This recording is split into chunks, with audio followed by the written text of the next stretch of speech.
अगर आपको फैक्ट्स और सच्ची बात सुनकर उल्टी आती है तो ये वीडियो आपके लिए नहीं बनी, आप इस वीडियो को ना ही देखना। मोदी जी ने अनजाने में खालिस्तानियों की मदद कर दी। और कैसे हरियाणा सरकार ने जो किसानों के खिलाफ एक्शन लिया वो पंजाब और इंडिया का बॉर्डर ना बना दे कहीं। और फार्मर प्रोटेस्ट कैसे दिनों दिन इंडियन सिक्योरिटी के लिए खतरा बनता जा रहा है, इस वीडियो में मैं वो सब आपको बताऊंगा। और साथ ही बात करेंगे उन लोगों की जो खालिस्तान के झंडे लेकर किसान आंदोलन में आते हैं, और कांग्रेस, आम आदमी पार्टी जैसी पार्टियों ने बीजेपी की कैसे मदद कर दी इस आंदोलन को खराब करने में। किसान आंदोलन में एक एक खालिस्तानी झंडे और खालिस्तानी माइंडसेट के लोग कैसे आ गए। किसान लीडर्स आखिर किसान आंदोलन को किसानों तक सीमित रखने में कैसे फेल हो गए। 3 काले कानून रद्द होने के बाद किसान अब एक बार फिर से प्रोटेस्ट कर रहे हैं और अब डिमांड है एमएसपी की, किसानों पर किए गए केसों को खत्म करने की, लखीमपुर खीरी में जो लोग मारे गए उनको मुआवजा देने की। ज्यादातर मांगे सरकार ने किसानों की मांग ली, लेकिन पेच फंस गया एमएसपी पर। अगर एक सरकार एमएसपी किसानों को दे देती है तो क्या होगा, हमारे देश की इकोनॉमी के ऊपर क्या असर होगा, किसानों का एमएसपी से क्या लाभ होगा।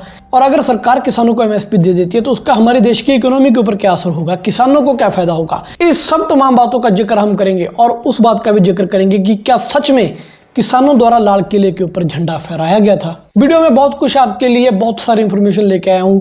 आगे बढ़ने से पहले लाइक कीजिए, शेयर कीजिए, सब्सक्राइब कीजिए। वीडियो देखते ही आप लाइक करोगे तो वीडियो ज़्यादा ग्रो होगा, ज़्यादा लोगों तक पहुंचेगा। यूट्यूब का एल्गोरिथम भी यही कह रहा है। सबसे पहले बात कर लेते हैं एमएसपी की, यानी कि मिनिमम सपोर्ट प्राइस। एनसीबी की रिपोर्ट की माने तो हमारे देश में रोजाना 30 से 40 किसान सुसाइड कर रहे हैं, और ये आंकड़ा इतना बड़ा है कि हर साल मरने वालों की दर 5.7% से बढ़ रही है। लेकिन इसके पीछे का कारण क्या है, क्यों किसान कर्जे में आ रहे हैं और एमएसपी की डिमांड क्यों कर रहे हैं। आपको पता ही होगा जो फार्मिंग है वो सबसे अनप्रेडिक्टेबल जॉब है। एक एग्जांपल आपको दे रहा हूँ, मान लीजिए आप और मैं जॉब कर रहे हैं और हमें हर महीने 50,000 सैलरी मिल रही है। महीने के एंड में हमें पता होता है कि हमने इस महीने में ये इतनी अटेंडेंस है, ये हाजिरी हमने कर दी, ये काम हमने किया तो हमें 50,000 रुपये मिल जाएगा। लेकिन फार्मिंग के मसले में ऐसा नहीं है। किसानों की जो पेमेंट है वो हर महीने नहीं 6 महीने बाद आती है। सबसे पहली दिक्कत तो किसानों के लिए यही पैदा होती है। रीज़न क्या है, 6 महीने बाद अगर फसल आ भी जाए, 6 महीने बाद अगर पेमेंट आ भी जाए तो ये इंश्योरिटी नहीं कि किसान को पेमेंट मिलेगी या नहीं। मान लीजिए किसान ने की फसल उगाई, बिल्कुल रेडी हो गई, और जिस टाइम पे उसने फसल को काट कर बेचना था उसी टाइम आ गई बारिश, पूरी की पूरी फसल खत्म हो जाएगी, किसान को उसकी एक नया पैसा नहीं मिलेगा। जिसके चलते किसानों ने जो फसल की ग्रोथ के लिए कर्जा होता है वो तो उनके ऊपर एड ऑन होता ही होता है, बल्कि एक्स्ट्रा लोड भी किसान के ऊपर और डलता है, क्योंकि वो फसल खराब होगी और किसान की इनकम नहीं हो सकी। अपनी नॉर्मल लाइफ को चलाने के लिए हमें कुछ चीज़ें हम परचेज करते हैं, कुछ चीज़ें सेल करते हैं। लेकिन अगर हम किसान की बात करें तो क्या है कि 6 महीने बाद पेमेंट आएगी तो उसको इकट्ठी पेमेंट आएगी, इकट्ठी पेमेंट जाएगी। मान लीजिए अगर उसको 2 महीने बाद, 3 महीने बाद कोई पेमेंट की जरूरत पड़ जाए तो वो क्या करेगा, वो बैंक के पास जाएगा या उस व्यापारी के पास जाएगा जिससे वो फसल खरीद रहा है। वो अच्छी फसल होने की उम्मीद में क्या करेगा, वो उससे लोन लेगा। लेकिन फसल में आ जाती है बारिश, उसी टाइम पे कहानी खत्म, कर्जा किसान के ऊपर और हो जाता है। हाँ, ऐसा नहीं कि किसान की फसल के लिए कोई इंश्योरेंस नहीं है, इंश्योरेंस होते हैं, मेडिकल इंश्योरेंस भी होते हैं। लेकिन आप और मैं ये अच्छी तरह जानते हैं कि हमारे देश भारत में इन सब चीज़ों का कितना का बेनिफिट हमें मिलता है। इसी सब की वजह से किसान डिमांड कर रहे हैं एमएसपी की, मिनिमम सपोर्ट प्राइस। अगर किसान की हर फसल का मोल निश्चित होगा, मान लीजिए आज आलू की फसल किसान ने बीजी, उसका एमएसपी का रेट है 10 रुपये किलो सेल करने का, तो कोई व्यापारी किसान से 5 रुपये किलो नहीं ले सकेगा उसकी मजबूरी का फायदा उठा के। यहीं पर किसान को एक एडवांटेज मिल जाएगा। रीज़न क्या है, जब आप एक बिजनेस का कॉमन स्ट्रक्चर है कि अगर डिमांड ज़्यादा हो और उधर से सप्लाई ज़्यादा हो तो बैलेंस है। आपको बिजनेस का सिंपल सा फंडा पता ही है कि अगर डिमांड ज़्यादा हो, सप्लाई कम, तो प्रोडक्ट की वैल्यू है वो ज़्यादा होगी, वो महंगी होगी। अगर डिमांड कम है, सप्लाई ज़्यादा, तो प्रोडक्ट की वैल्यू कम आएगी। तो किसान के पास जो फसल होती है वो मैक्सिमम ज़्यादा स्टॉक में होती है और वो व्यापारी के पास सेल करने जाएगा, डिमांड कम होगी उस टाइम पे, तो क्या होगा, उसकी फसल के रेट कम आएंगे, जिससे किसानों का पूरा खर्चा भी नहीं निकलता। इसी के चलते एमएसपी के साथ स्वामीनाथन रिपोर्ट की किसान बात कर रहे हैं CO2 प्लस 50% मसला। इसका मतलब क्या है, सिंपल सी बात आपको फॉर्म में बता दूं कि किसान अपनी फसल को पैदा करने के लिए जितना खर्चा कर रहा है उसका 50% आप किसान के लिए ऐड ऑन कर दें, उसको प्रॉफिट करके उसकी एमएसपी निर्धारित कर दें।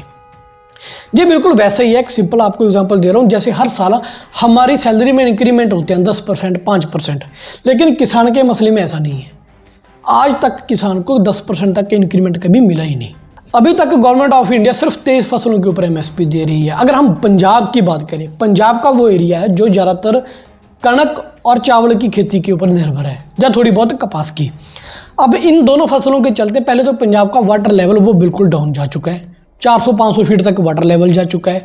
हरी क्रांति के नाम के ऊपर पंजाब के किसानों से प्रॉमिस किया गया था कि उनके रिक्वायरमेंट्स को, उनकी नीड्स को एमएसपी देकर सारी पूरा किया जाएगा, लेकिन ऐसा नहीं हुआ। पंजाब हरियाणा के किसानों ने हरी क्रांति तो ले आए, लेकिन उसके बाद अपने ही देश ने किसानों को बुला दिया। और अगर अभी किसान गेहूँ और चावल के बिना कोई और फसल बीजना भी चाहें तो उसकी मंडी पंजाब में है कहाँ, हरियाणा में है कहाँ? ज़्यादातर मंडी इन्हीं दो फसलों के लिए लगती है। आपने कभी सोचा कहीं जड़ी बूटियों या किसी और ऑर्गेनिक चीज़ की कभी मंडी लगती देखी है आपने? मेरे ख्याल में आपने कभी नहीं देखी होगी, अनलेस बड़े शहरों को हम थोड़ा सा छोड़ दें। और हर किसान बड़े शहरों तक जाकर अपनी फसल नहीं बेच सकता, क्योंकि उतना ही तो उसको ट्रांसपोर्टेशन का खर्चा आ जाएगा। किसानों ने तो एमएसपी की डिमांड रख दी, लेकिन क्या सरकार वाकई किसानों को एमएसपी दे सकती है? मेरे अकॉर्डिंग ये मसला 50-50 है। कुछ फार्म एक्सपर्ट की हम माने तो उनका कहना है कि अगर सरकार किसानों को एमएसपी देती है तो हमारे देश के खजाने के ऊपर 10 लाख करोड़ का जो है वो लोड इंक्रीज होगा। मैं बात बिल्कुल एग्री करता हूँ, अमाउंट बहुत बड़ी है, लेकिन क्या ये अमाउंट उतनी बड़ी है जितनी मोदियों के या जो ये विजयवाला जैसे लोगों के उनके कर्ज माफ़ करने के लिए कर दी जाती है? मैं मानता हूं कि ये अमाउंट बड़ी है, लेकिन अगर एमएसपी के ऊपर सरकार किसानों से फसल खरीदेगी तो ऐसा तो है नहीं कि वो उसको कोई गोडाउन में रख के सेव कर लेगी या इधर उधर फेंक देगी, आगे वो एक्सपोर्ट ही करेगी ना। तो सरकार विदेशों को वो फसल बेच सकती है। हाँ, सरकार किसानों के लिए कुछ पैरामीटर्स सेट कर दे कि अगर आप एमएसपी के ऊपर ये फसल बेचना चाहते हो, ये क्वालिटी होनी चाहिए, ऑर्गेनिक होनी चाहिए। अगर ऑर्गेनिक फसल को प्रमोट किया जाए हमारे देश भारत में तो विदेशों में वो ज़्यादा महंगी बिकेगी। कंपैरेटिवली दूसरी पेस्टिसाइड वाली फसल के मुकाबले थोड़ी फसल कम होगी, लेकिन उसकी अमाउंट उतनी ज़्यादा होगी जिसका किसान और सरकार को फायदा होगा, देश के खजाने में भी फायदा होगा। अब अगली मांग आती है उनकी कर्ज माफी की। किसान कर्ज माफी क्यों चाह रहे हैं? कर्जा क्यों किसान के ऊपर ज़्यादा होता है वो मैंने आपको एमएसपी वाले टॉपिक में ही बता दिया, लेकिन क्या सरकार किसानों का कर्जा भी माफ़ कर सकती है? अगर किसानों का सरकार कर्जा माफ़ करेगी तो सरकार के ऊपर जो एक्सपर्ट्स हैं उनका कहना है कि सालाना 25 लाख करोड़ रुपए का जो लोड है वो हमारे खजाने के ऊपर पड़ेगा। तो कर्जा माफ़ी मैं एग्री नहीं करता कि किसानों का कर्जा माफ़ किया जाए, लेकिन किसानों को आप इतना सॉलिड कर दीजिए कि उनको कर्जा लेने की ज़रूरत ही ना पड़े। मैं एग्जाम्पल दे रहा हूँ, अगर आज किसान फसलें उगा रहे हैं, अभी मैं पंजाब की एग्जाम्पल दे रहा हूँ क्योंकि मैं वहाँ से बिलोंग करता हूँ, तो हमें गेहूं और चावल के ऊपर ही सीमित क्यों रखा गया?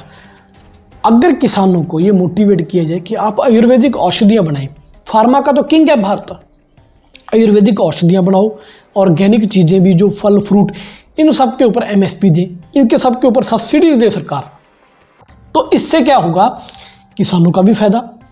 जो हमारी सरकार मेडिसिन से जब बाहर एक्सपोर्ट करेगी और आयुर्वेदिक जड़ी बूटियों को बाहर एक्सपोर्ट करेगी, उससे कहीं ज़्यादा सरकार को मुनाफा होगा।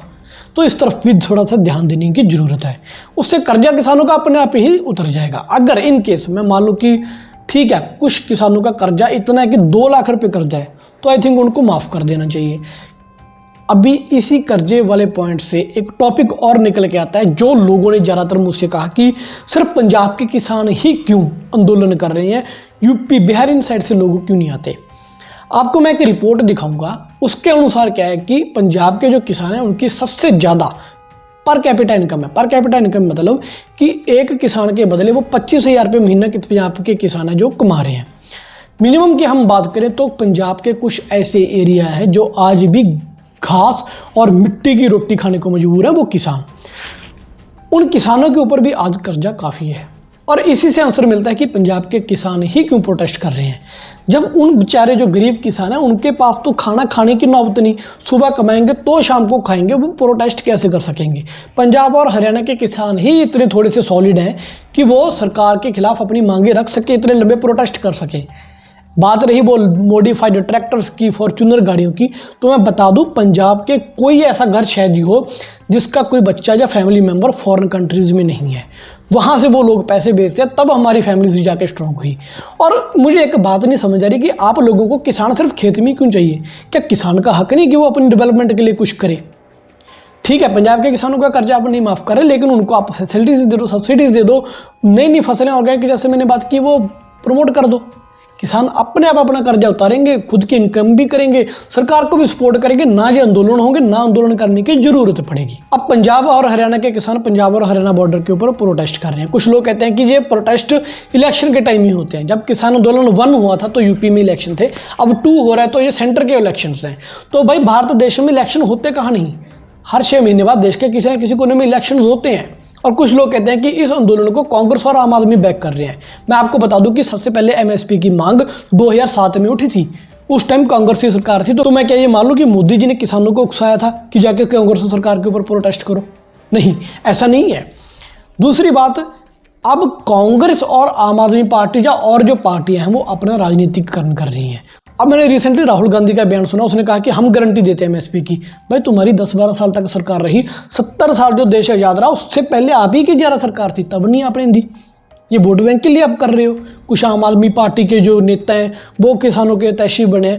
तो अगर आप इतनी हितैषी हो तो तब आप लोग कहाँ थे जब किसानों के ऊपर पंजाब हरियाणा बॉर्डर के ऊपर फायरिंग की जा रही थी, आंसू गैस के गोले फेंके गए? इसी से मैं बात कर रहा था कि मोदी जी ने कैसे खालिस्तानियों की मदद कर दी।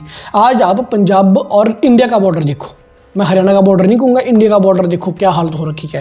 मैं क्योंकि खालिस्तानी समर्थक नहीं हूँ, लेकिन सच्चाई है इतनी सिक्योरिटी चाइना और पाकिस्तान के बॉर्डर के ऊपर नहीं है जितनी पंजाब हरियाणा बॉर्डर के ऊपर हो रखी है। जो छोटे छोटे रास्ते हैं, खेतों से बीच छोटी छोटी पगडंडियाँ होती हैं, वो भी हरियाणा सरकार ने बंद कर रखी हैं। अगर कोई किसान या आम नागरिक उस तरफ जाना चाहे, उनका स्वागत होता है अथरू गैस के गोलों से। एसएलआर की बुलेट्स सीधे फायर हो रहे हैं, रबड़ बुलेट्स फायर हो रही हैं, ड्रोन से उनके ऊपर अटैक हो रहा है। वो तो हमारे किसान ही जुगाड़ू हैं, उन्होंने क्या किया कि पतंग उड़ा दी, 5 रुपए की पतंग से 5 लाख का ड्रोन नीचे गिरा दिया।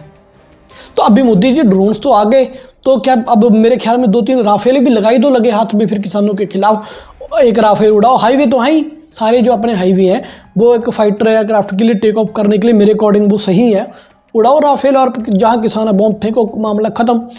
जो बीच में 2-4 खालिस्तानी उनका फ़ायदा लेने आए वो भी ख़त्म। लेकिन 100 फार्मर हैं, उनमें से सिर्फ 2 खालिस्तानी हैं। हरियाणा सरकार का ये रवैया पंजाब के जो आम नागरिक है, जो इंडिया के साथ रहना चाह रहे हैं, इंडिया को अपना देश मानते हैं, दिल्ली को अपना मानते हैं, उनको भी ये लोग कहीं ना कहीं उनका सर नीचे कर रहे हैं। अब आप बताइए, मैं खुद पंजाब से हूँ, मेरे दोस्त आए मेरे से पूछे कि यार तू खालिस्तान के खिलाफ है, तू कहता है कि पंजाब भारत का हिस्सा है, हमें मिलके रहना है। अब बता, अब तो तेरी सरकार ने, इंडियन गवर्नमेंट ने खुद ही बॉर्डर बना दिए, एक अलग स्टेट बना के रख दिया पंजाब को, कीलें बिछा दी रोड के ऊपर, बैरिकेडिंग कर दी, मिट्टी के बड़े कंटेनर, कंटीली ताने लगा दी। अगर हमारे निहंग सिंह दिल्ली में ना जाएं, हरियाणा में ना जाएं, तो नीचे काला तेल इन्होंने गिरा दिया। देखी होंगे आपने वीडियोस, इतना खतरा। अब कुछ लोग कहते हैं कि जी इस सिक्योरिटी का करने का कारण है कि जो दिल्ली में पीछे दंगे हुए 26 जनवरी को, लाल किले के ऊपर कहते हैं जी खालिस्तानी झंडा फहरा दिया। मीडिया बहुत अच्छे तरीके से लोगों को मैनिपुलेट करना जानता है। क्या वाकई खालिस्तानी झंडा वहाँ पे फहराया गया था? पहली बात तो जो वहाँ पे झंडा फहराया गया था वो निशान साहिब था, वो खालिस्तानी झंडा नहीं था। फ़र्क देखो इन दोनों झंडों में। दूसरी बात, मीडिया कह रहा है कि तिरंगा उतार कर खालिस्तानी झंडा फहराया गया, तिरंगा तो वहीं का वहीं है। अगर आप इस एंगल से ये वीडियो देखो, आगे मैं लाल किले के ऊपर झंडा फहराने को सही नहीं बोल रहा, लेकिन जो ये कहा गया कि खालिस्तानी झंडा लाल किले में फहराया गया, मैं उसके खिलाफ हूँ। झंडा पीछे हमारा ऊंचा है, उसका भी आज भी वो झंडा ऊंचाई पे है, ऐसा नहीं कि वो नीचे भी नहीं था, वो ऊंचाई पे था। उसके आगे एक कोई पोल था, वहाँ पर निशान साहिब फहराया गया। निशान साहिब क्या है? जब सिख योद्धा मुगलों से, दुश्मनों से लड़ने जा रहे थे, ये निशान साहिब उनके हाथ में पकड़े होते थे। ये झंडे जैसे भगवा झंडा हो गया, बजरंगबली का झंडा हो गया, वैसे ही सिखों का एक निशान साहिब है। और इसी बात से किसान जो लीडर हैं उनकी नालायकी सामने आती है। मैं कुछ खुद किसान लीडर ये बोल रहे हैं कि राम मंदिर की वजह से मोदी की जो पॉपुलैरिटी है वो इंक्रीज हो गया, हम उसको कम करने आए हैं। ये मोदी कहाँ से आ गया किसान आंदोलन के बीच? या उसकी पॉपुलैरिटी का मसला कहाँ से आ गया? आप बात करो एमएसपी की, आप बात करो जो किसानों के ऊपर पर्चे दर्ज हुए हैं उनकी, लखीमपुर खीरी जो हुआ है उसके इंसाफ की, उसके मुआवजे की। मोदी और राम मंदिर का क्या लिंक आ गया? अब कुछ लोग बोल रहे हैं कि जी पंजाब को इन्होंने तो बैकफास्ट, अब मैंने जैसे आपको कहा कि ये डिफरेंट स्टेट बना दी। पहली बात तो उनको इतना हाईलाइट करने की ज़रूरत नहीं है। अगर इस तरीके से कोई प्रोटेस्ट करने जाए, इस तरीके से कोई सरकार उनके ऊपर रिटेलिएट करे, तो कुछ नौजवान तैश में आके, गुस्से में आके ऐसी बातें बोलते हैं कि यार हम तो अलग ही ठीक है फिर हमें कर दो। मान लो आपकी किसी के साथ बहस होगी तो क्या कहते हो आप, मैं तो तेरा है ही नहीं, जाओ। वही कुछ हुआ वो किसानों के साथ, मीडिया ने उसी का फ़ायदा उठाया। मैं ऐसा नहीं कह रहा कि उनमें कुछ खालिस्तानी नहीं है, खालिस्तानी लोग आए हैं। यहीं पर जो किसान लीडर हैं उनकी एक गलती सामने आई। उन्होंने या किसान प्रोटेस्टर्स, जो किसान हमारे आंदोलन कर रहे हैं, उन्होंने ऐसे खालिस्तानी लोगों को धक्के मार के बाहर क्यों नहीं निकाला? क्योंकि ये लोग किसान आंदोलन को बदनाम कर रहे हैं। वो लोग बात कर रहे हैं पंजाब को किसानों से, भारत से अलग करने की। और अगर आप ऐसी मेंटेलिटी लेके जाओगे तो कैसे भारत का आम नागरिक आपके सपोर्ट में आएगा? पहले किसान आंदोलन में क्या इंडिया ने सपोर्ट नहीं किया आपका, लेकिन दूसरे में क्या हो रहा है, खालिस्तान बनाएंगे, हमें अलग राज दे दो, ये दे दो। ऐसा कतई भी स्वीकार नहीं होता। कहीं ना कहीं किसान लीडर्स, बीजेपी, कांग्रेस, ये सारी पार्टियां मिलकर आंदोलन को खराब कर ही रहे हैं, जाने चाहे अनजाने में। मैं ये नहीं कह रहा कि किसान जो लीडर्स हैं वो गलत कर रहे हैं या किसानों की मांग गलत रख रहे हैं, मांग सही रख रहे हैं, लेकिन उनको ऐसी बयानबाजी से बचना होगा। ये बात आपको कोई यूट्यूबर नहीं साझी कर रहा, ये बात आपको कर रहा है एक पंजाब का लड़का पूरे भारत देश से, कि हमें खालिस्तानी बोलना बंद करो।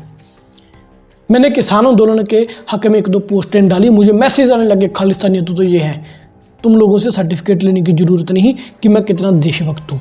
आना कभी मैं गिना दूंगा हमने कौन कौन से काम देशभक्ति के किए हैं, कहाँ कहाँ हम खड़े हैं देश के लिए। हमें सर्टिफिकेट मत दो। हर पंजाबी खालिस्तानी नहीं होता। अगर कोई सरदार है वो खालिस्तानी नहीं है, वो इस देश का हिस्सा है।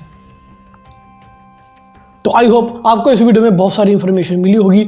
वीडियो कैसी लगी कमेंट करके कमेंट सेक्शन में ज़रूर बताइएगा। और हाँ, आगे किस टॉपिक के ऊपर वीडियो चाहते हो वो भी बता देना कमेंट सेक्शन में। मिलेंगे नई वीडियो में, तब तक के लिए मुझे दीजिए इजाज़त। जय हिंद।